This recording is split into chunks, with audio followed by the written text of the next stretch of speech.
Hey everyone, welcome back to my channel and I am back with the new video। और new video में हम बात करेंगे MEG 5 की, जो कि है आपकी literary criticism and theory, second year के बच्चों का है। तो हम इसमें कुछ इंपॉर्टेंट क्वेश्चन करेंगे as we discussed in MEG 2, 3, 4 और 1 में भी, 14 में भी, जैसे कि हमने अदर MEGs में किया है। सेम वैसे ही करेंगे। कुछ इंपॉर्टेंट क्वेश्चंस होंगे और जो भी क्वेश्चंस होंगे ऐसा नहीं है कि मैंने रैंडम से पिक आउट करे हैं, they all are from last year question paper. Because मैंने जितना भी पेपर एनालाइज किया है, आई हैव सीन कि जो भी पेपर आता है वो सब लास्ट ईयर से ही आता है। फर्स्ट ईयर का जो पेपर आया था MEG 2 का, वो तो डिट्टो 2017 का बैच था, वो वाला पेपर आ रखा था। जस्ट एक या दो क्वेश्चन चेंज हो रखे थे, बाकी सारा कुछ सेम था उसमें। और ऐसे जो बाकी की वीडियोस, जो बाकी के पेपर हुए हैं, उनमें भी यही हुआ है कि जितने भी क्वेश्चन हैं they are all from last year, इसीलिए हम लास्ट ईयर से देखेंगे। ऑल राइट, तो आपकी स्क्रीन पे कुछ चीज़ें दिखेंगी, वो क्वेश्चंस मैंने लिख दिए हैं। और या वन मोर थिंग कि पैटर्न क्या होता है। सो पैटर्न में जैसे दो तरीके के पैटर्न होते हैं। एक तो होता है कि क्वेश्चन नंबर जो 1 होगा उसमें आपको शॉर्ट नोट लिखना होता है, 4 दे रखे होते हैं and you have to attempt any 2। और जो दोनों होते हैं वो 10 मार्क्स के होते हैं। देन क्वेश्चन नंबर 2 से क्वेश्चन नंबर 7 तक आपको कोई भी 4 क्वेश्चन अटैम्प्ट करने होते हैं, ईच फॉर 20 मार्क्स। एक पैटर्न तो ये होता है। एक पैटर्न होता है कि क्वेश्चन नंबर 1 से क्वेश्चन नंबर 8 तक आते हैं 8 क्वेश्चन, आपको कोई 5 अटैम्प्ट करने होते हैं। या फिर कई बार ऐसा होता है कि शॉर्ट नोट बीच में आ जाता है, शॉर्ट नोट क्वेश्चन नंबर 8 में आ जाता है। तो इस तरीके से इसका पैटर्न आता है, होता है। उसकी वेटेज वही होती है कि 20 मार्क्स की ही होगी। शॉर्ट नोट कभी आता है, कभी नहीं आता है। ऑल राइट, तो इसका जो हम डिस्कस करते हैं, जो आपकी स्क्रीन पे दिख रहा है, आपको लिखना है, शॉर्ट नोट लिखना है कोई भी दो। ए सेक्शन में दे रखा है हमार्शिया। अब हमार्शिया क्या होता है, अगर आपने ट्रेजेडी पढ़ी है, मतलब कि एरिस्टोटल ने जो डेफिनेशन दी है उसमें आपने देखा होगा कि जो हमार्शिया वो होता है ट्रेजिक फ्लॉ, कि जो हीरो होता है, ट्रेजेडी का हीरो होता है, जो उसके फॉल्ट्स होते हैं, फ्लॉज होते हैं, कि वो अपने आप में एरोगेंस हो जाता है, या फिर उसकी कोई गलती होती है बहुत बड़ी जिसकी वजह से उसका डाउनफॉल स्टार्ट हो जाता है। तो वो जो ट्रेजिक फॉल होता है वो होता है हमार्शिया। आपको उसको एक्सप्लेन करना है। देन बात आती है पोएटिक डिक्शन की। अब इसमें आपको सिंपली वर्ड्सवर्थ की जो थ्योरी है पोएटिक डिक्शन की, आपको वो लिखनी है। अ प्रीफेस टू लिरिकल बैलेट जो है उसमें इन्होंने बताया है, उन्होंने क्या बोला था वर्ड्सवर्थ ने, कि जो लैंग्वेज होनी चाहिए वो ऐसी होनी चाहिए जो रियल मैन यूज़ कर सकते हैं, वही यूज़ होनी चाहिए। A language used by real man, जो कि उनकी कोटेड लाइन है, कि अपनी पोइट्री में हमेशा ही साधारण सी लैंग्वेज होनी चाहिए, नॉर्मल लैंग्वेज होनी चाहिए, रस्टिक लैंग्वेज होनी चाहिए, जो हर एक पर्सन समझ सके।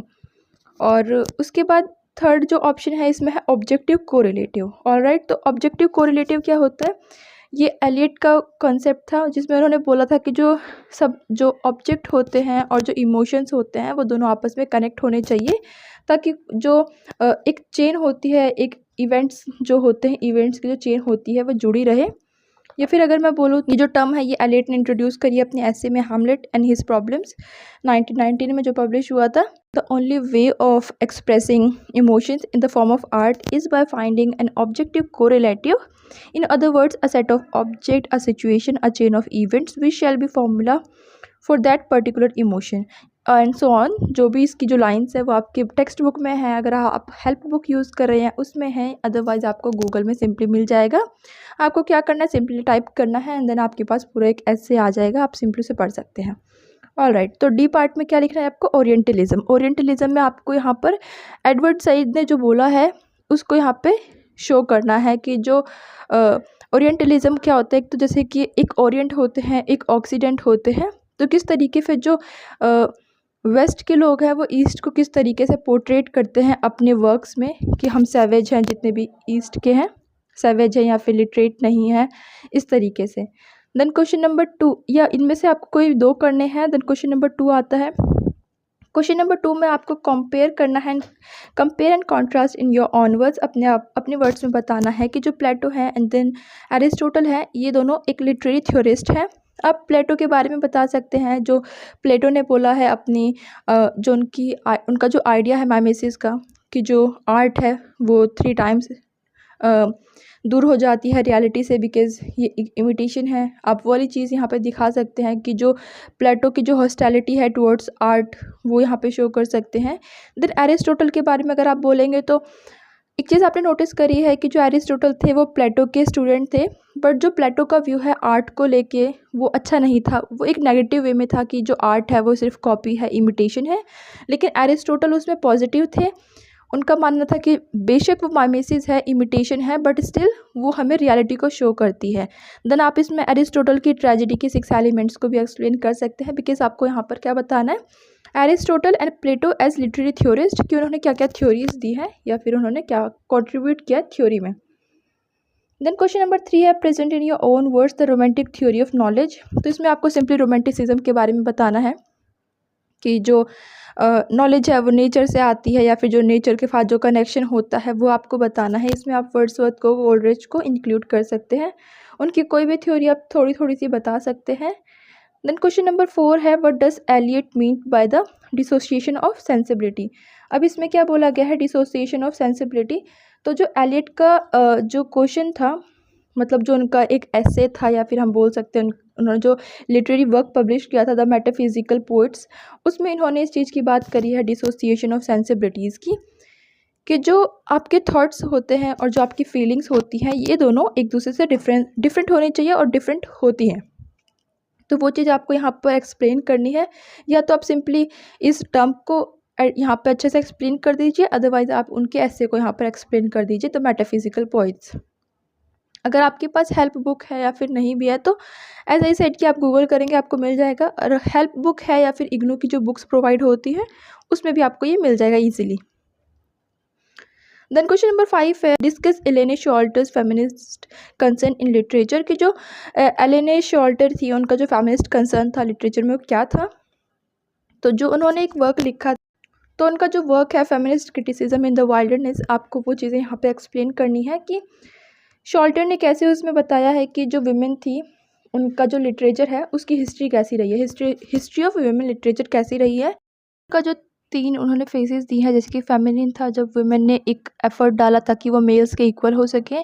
देन फेमिनिस्ट था जहाँ पर जो वुमेन की राइटिंग होती थी प्रोटेस्ट करने के लिए। एंड देन जो थर्ड फेज था उसमें जो वुमेन थी वो क्या कर रही थी, वो इमिटेशन को रिजेक्ट कर रही थी और प्रोटेस्ट को भी रिजेक्ट कर रही थी, अपने लिए लिख रही थी।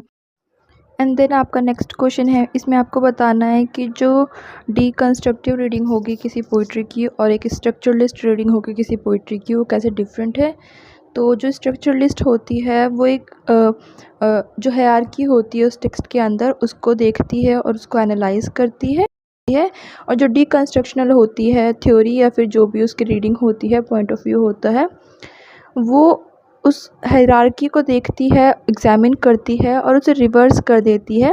रिवर्स करती है मतलब कैसे हुआ है उसके तह तक जाती है, एंड तक जाती है, ताकि जो उसके पीछे का मेन आर्ग्यूमेंट है वो सामने आ सके। अगर मैं सिंपली बोलूँ तो जो स्ट्रक्चरलिस्ट रीडिंग है वो would look at the various hierarchies operating in the text in order to analyze its structure, and a deconstructional reading जो होगी that would look at these hierarchies and examine them to reverse them in such a way that the main argument of the text will be undermined, कि वो बाहर आ सके।